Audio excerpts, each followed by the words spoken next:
এইটা କି ଫଳ କିଏ କହିପାରିବ? ଏଇଟା ଆମେ ଛୋଟବେଳେ ଏଥିରୁ ଆମେ ମୁଣ୍ଡ ସଫା କରୁ, ଡ୍ରେସ୍ ସଫା କରୁ ଆଉ ଏଥିରେ ଖେଳୁ।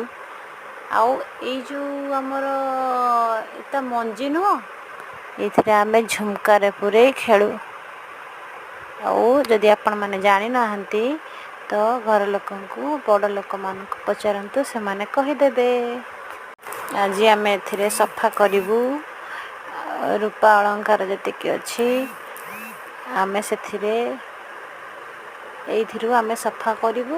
ମୋର ପାଉଁଜି ତ ସଫା କରିବି, ଆଉ ଠାକୁର ବାସନ ବି ଟ୍ରାଏ କରୁଛି ସଫା କରିବା ପାଇଁ, ଦେଖିବା ହେଉଛି କି ନାହିଁ।